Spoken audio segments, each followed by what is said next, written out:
नमस्कार, मैं हूं अमित कुमार और आप देख रहे हैं सारण अब तक। बिहार सरकार के खान एवं भूतत्व विभाग मंत्री जनक चमार का एकमा बस स्टैंड में भाजपा कार्यकर्ताओं द्वारा भव्य स्वागत किया गया। उसके बाद एकमा गंज पर में समाज सेवी योगेंद्र शर्मा के पिता के श्राद्ध क्रम में शामिल हुए। इस मौके पर उन्होंने क्या कहा, आइए सुनते हैं।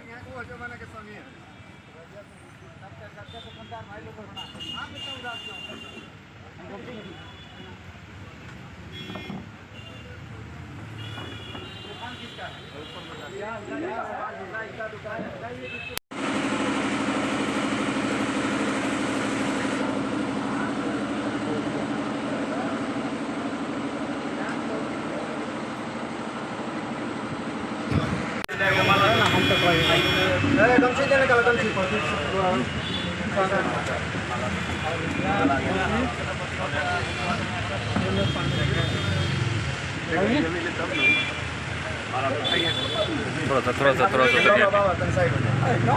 ये बात विचार लेते हुए और आदमी आगे बढ़ता है। उसी क्रम में मैं एकमा बाजार पर इस सभी सम्मानित मंडल के पदाधिकारी, जिले के पदाधिकारी, बाजार के समस्त नागरिक और जनता जनार्दन, जिनके आशीर्वाद से देव दुर्लभ और देश के सच्चे प्रधानमंत्री नरेंद्र मोदी जी के जो क्रियाकलाप की प्रशंसा देश से बाहर विदेशों में जो हो रही है, ये धन्यवाद के पात्र हैं। इस बाजार के मोहल्ले के टोले निवासी के लोगों तो देश के प्रधानमंत्री बार बार कहते हैं कि जिस रास्ते में, जिस गाँव टोले मोहल्ले में आप लोग जाते हैं, उनको बधाई दो, धन्यवाद दो कि उनके द्वारा बेटा से, उस भाई से आप सवाल कर रहे हैं जिसको पूर्ववर्ती सरकार में कहीं पूछ नहीं होती थी।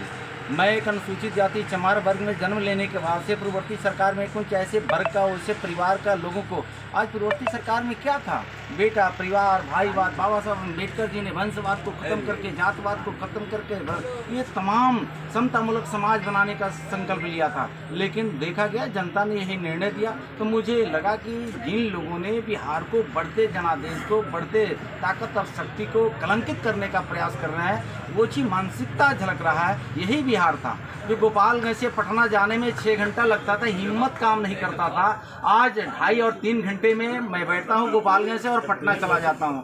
दिन भर में 2 बार अप डाउन गोपालगंज और पटना लोग करते हैं। धन्य है बिहार प्रदेश की सरकार, धन्य है बिहार के मुख्यमंत्री, धन्य है देश के नरेंद्र मोदी जी की सरकार।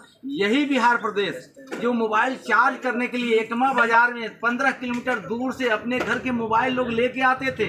एकमा बाजार में जनरेटर चलती थी, धुआं से आंख और नाक जो है कि मैंने इतना जहरीला गैस निकलता था। आज बिजली का गांव-गांव में एक अगर बस्ती में एक घर में बिजली चली गई है, ट्रांसफार्मर लगा हुआ है। नौजवान लोग जब ट्रांसफार्मर जल जाता था, ट्रांसफार्मर खराब हो जाता था, तो चंदा लगा करके और ट्रांसफार्मर बदलने की प्रक्रिया होती थी। धन्य है बिहार सरकार, धन्य है बिहार का मुख्यमंत्री नीतीश कुमार जी, धन्य है केंद्र की सरकार कि आज 3-4 घंटे में अगर ट्रांसफार्मर में कहीं खराबी गड़बड़ियाँ आती है तो त्वरित वहाँ के प्रशासनिक अधिकारी बिजली विभाग के जाते हैं। और बिहार में काफ़ी गर्मा गया है 1-2 दिन से, उसमें क्या कहना चाह रहे हैं? ये देश संविधान से चलता है, देश कानून से चलता है, व्यवस्थापिका है, कार्यपालिका है, न्यायपालिका है। तो ये जो सीए है, ये केंद्र में अपनी सरकार है, राज्य के ये विषय नहीं है, केंद्र का विषय है। राज्य में आपका एनडीए का सरकार है, लेकिन अभी दोनों आदमी का अलग अलग सुर दिख रहा है सीए के मुद्दे पे। बहुत ऐसे मुद्दे आते हैं जो हमारे केंद्र और राज्य के नेता सिर्फ नेतृत्व बैठ करके उस मसले को हल कर दिया जाता है। तो मुझे लगता है कि ये सड़क पर चर्चा करने की बात नहीं है, ये सदन के अंदर चर्चा होती है। हमारे केंद्र और राज्य के नेता बैठते हैं, वरिष्ठ नेता बैठते हैं, बैठने के बाद बड़ी बड़ी समस्या को बहुत आसान तरीके से उसको सुलझा लिया जाता है। ये कोई बहुत बड़ी विषय नहीं है।